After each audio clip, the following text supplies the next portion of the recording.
All right, Nick, let's talk about the Colorado Buffs. What a game, what a performance. They came out, and as people said, they are who we thought they were, or who we at least thought they were. Colorado was impressive. We thought they were going to be impressive, and they came out and really stuck it to TCU. What a big game. But there's a little bit more, some stuff on the field that people saw that they were questioning. What exactly does that mean? And we have the insight on this today, Nick. I think it's a really interesting story that Colorado fans are going to love to listen to.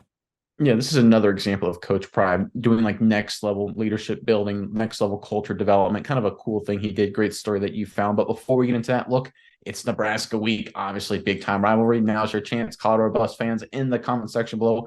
Give us your prediction of the final score of your game against Nebraska. Maybe the biggest game in Colorado since, I don't know, the 1990s. Who knows? It's been a long time. A lot of great rivalries here, a lot of great history. Give us your prediction for the final score of this game in the comment section below. All right, Miles, what you got? What's this latest update out of Colorado? Yeah, Nick. So you talk about culture building, you talk about leadership development. Coach Prime seems to be doing that in spades. And like we said, he's off to a fast start. He's already tied the win total from last year. So he has truly, beat all expectations so far.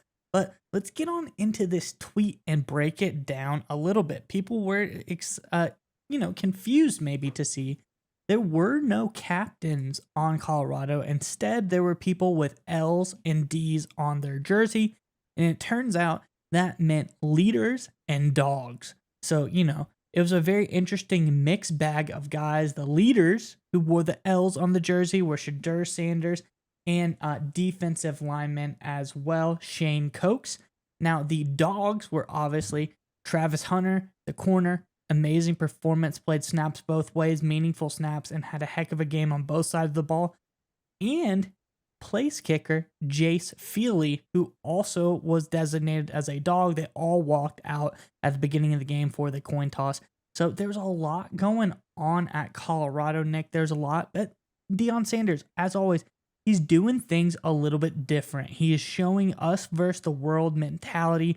He's taken away the traditional captainship, go and say, well, hey, that's not what we do here. We're doing it a little bit different. And as always, I think it was a really cool thing that they did, something very interesting, kind of just to hype up the team, give them that little bit of an extra edge going into the game, Nick. Because honestly, would you rather be a captain or a dog? If someone's like, this guy's got that dog in him, put the D on your jersey, pumps you up a little bit more. But Nick, what do you think about this from Deion Sanders, Coach Prime? What do you think he's got going on down there in Colorado? So I think this is absolutely genius by Coach Prime. It reminds me very much of people want to go back in the 1990s, and we're going to switch gears here. Remember when Steve Jobs returned to Apple? He created the Mac, and then, of course, all the iPod, iPad stuff that followed. But his big slogan at Apple in the 1990s was think different. You weren't going to be just a cog in the corporate machine with your Dell or your Windows PC box chugging along, right? You were going to be different. You're going to be creative. You're going to think outside the box and do things differently. And that brought a lot of people into Mac in terms of, Apple buying Apple products, buying the Mac, and then, of course, everything that followed. The idea that it was different, you were creative, it was a new era. It wasn't just this cookie cutter corporate environment. If you look at the NCAA for so long, every team in the NCAA, it felt very corporate. It felt very structured. It felt very, this is how the game is played. This is what the coaches dress like. This is what the coaches say. This is what the players do, yada, yada. It's all, the broadcasts are exactly the same. It was very cookie cutter.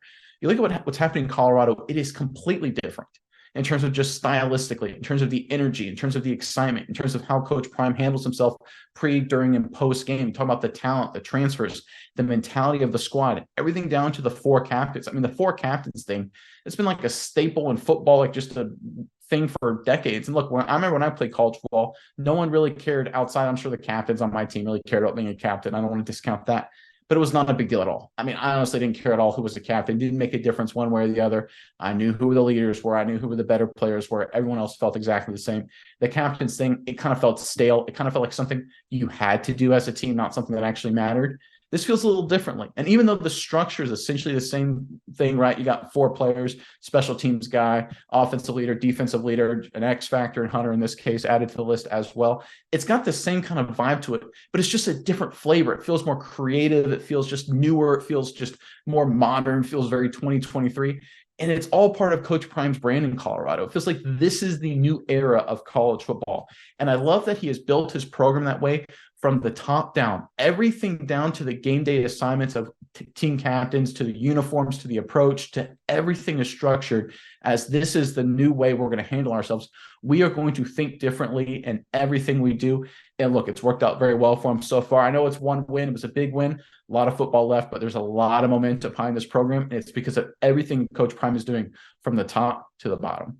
Yeah, Nick. And I think, it just like you said, it's just a little bit different and showing them that Colorado, they had to do things a little bit different. To go from 1-11 to a team that everybody is talking about, to a team that everybody is a little bit afraid of. They got that swagger to them.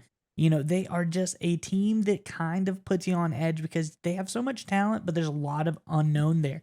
It just shows if you went the traditional route, everyone would have been, okay, new coach comes in, he's going to clean house, get his guys in. It's going to be a 3-year process. We're going to take this team, rebuild it from the inside out, slowly work our way back up. We're going to build discipline. No, that's not how Coach Prime does stuff. He comes in, completely changes this team overnight. Coming in the first game of the season, they already look like a completely different team. They already look like a team that's going to come in Pac-12, be big-time contenders. So this is a team already just looks much, much different. And like you said, it's just showing they are not keeping with the old traditions. This is a new age team, new age practices. Throw all the old stuff out the window and let's keep on rolling. And like you said, I think this is brilliant by Coach Prime. One of the many, many things he has done so far to really just set this team aside from the other ones.